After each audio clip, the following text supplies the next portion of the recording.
नमस्कार, मैं हूँ आपका मित्र सुशील आसोपा। तो आज की खबरों पे चर्चा शुरू करते हैं। सचिन पायलट जी ने कल एआईसीसी में जो प्रेस कॉन्फ्रेंस की थी उसको सभी समाचार पत्रों ने प्रमुखता से छापा है। सोशल मीडिया पे तो कल दिन भर वो उनकी प्रेस कॉन्फ्रेंस बहुत ज़बरदस्त वायरल हुई। सभी टीवी चैनल्स ने भी उसको जारी रखा और उन्होंने जो 3 मुख्य बातें उठाई हैं वो ये है कि भारत की जो संप्रभुता है और भारत की जो सरकार है उसको लेकर के उन्होंने सुझाव के रूप में प्रश्न उठाया कि पूरी विपक्ष, पूरा देश सरकार के साथ है, सेना के साथ है, था है और रहेगा। लेकिन जिस प्रकार से सीज़ फायर की घोषणा ट्रंप ने बिना किसी भूमिका के कर दी, उससे थोड़ा भारत की प्रतिष्ठा को धक्का लगा है।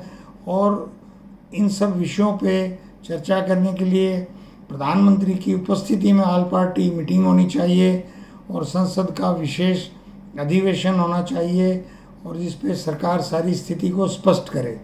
ये कोई बेजा मांग नहीं है।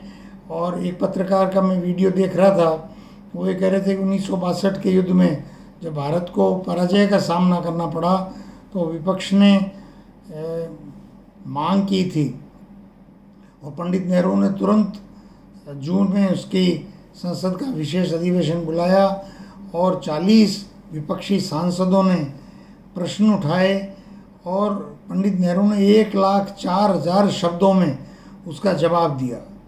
तो कुल मिला के कहने का मतलब है वो लोकतंत्र का सतयुग था, लेकिन अब लोकतंत्र का कलयुग इस रूप में है कि निशिकांत दुबे कह रहे हैं कि भाई संसद में सरकार की आलोचना होगी और आलोचना होगी तो पूरा विश्व देखेगा। ये तो बेहुदा मजाक है। जो कुछ दिख रहा है सारी दुनिया को दिख रहा है, कोई लोहे के पर्दे में तो कुछ छुपा हुआ है नहीं, इसलिए ये कोई मतलब नहीं है। जो विषय हैं उन पे खुल के चर्चा होनी चाहिए और आगे सुझाव के बिंदुओं पे भी बात होनी चाहिए। और ये भी कल दिन भर से चल रहा था कि चीन और पाकिस्तान नज़दीक आ रहे हैं, ये हमारी विदेश नीति का फेल्योर है। ये 2022 में राहुल गांधी जी ने स्पष्ट रूप से कह दिया था, लेकिन सरकार नहीं चेती और अभी चाइना के इंटरवेंशन की भूमिका सबको दिखाई दे रही है। उधर कमल सिब्बल हमारे एक इंडियन फॉरेन सर्विसेज के वरिष्ठ अधिकारी रहे हैं, कपिल सिब्बल जी के भाई हैं और राजदूत रहे हैं कई देशों में। उन्होंने कहा है कि ट्रंप आतंक पर बात करे, कश्मीर हम पर छोड़ दे। तो ये बहुत सही बात कही है। यही बात एक छोटी सी खबर के रूप में भारत सरकार के हवाले से किसी अधिकारी का नाम लिए बिना छपी है कि भारत ने भी स्पष्ट किया है। अब किसने स्पष्ट किया है ये नहीं छपा है कि भी कश्मीर पे कोई चर्चा नहीं होगी। ये स्टैंड हमारा बिल्कुल क्लियर है। अगर भारत सरकार के किसी अधिकारी का नाम नहीं भी छपा है और ये है तो बिल्कुल सही है, कश्मीर में हम कोई बात नहीं करेंगे। पाकिस्तान की सेना ने माना है कि पुलवामा में उनका हाथ था, ये भी पत्रिका की बड़ी खबर है।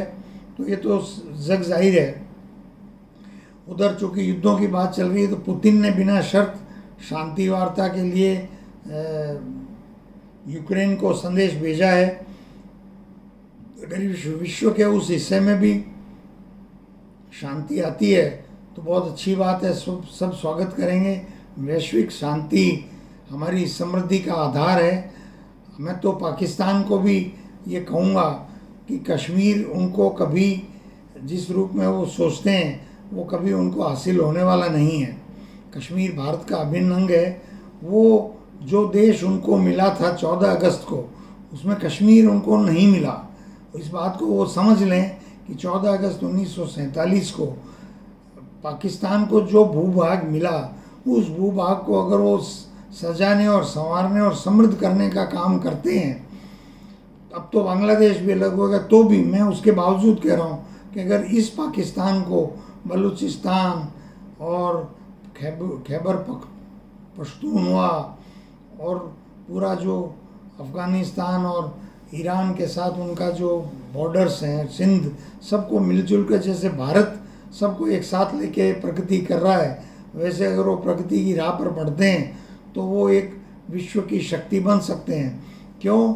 कि उनके पास भी संसाधनों की कोई कमी नहीं है।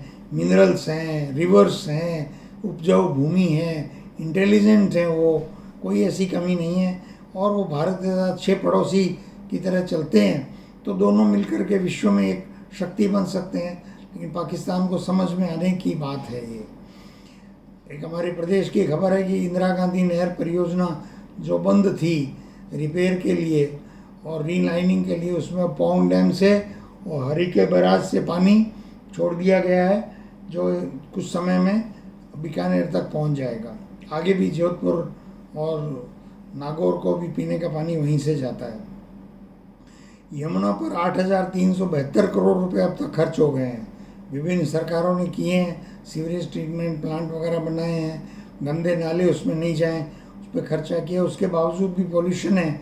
तो बीजेपी की सरकार बड़े वादे करके आई है, देखते हैं वो कितना समय लेते हैं। मैं समझता हूँ कि कोई असंभव काम नहीं है, किया जा सकता है और करना चाहिए। तो आज की खबरों में इतनी बात है और कल फिर नई चर्चा करेंगे। धन्यवाद।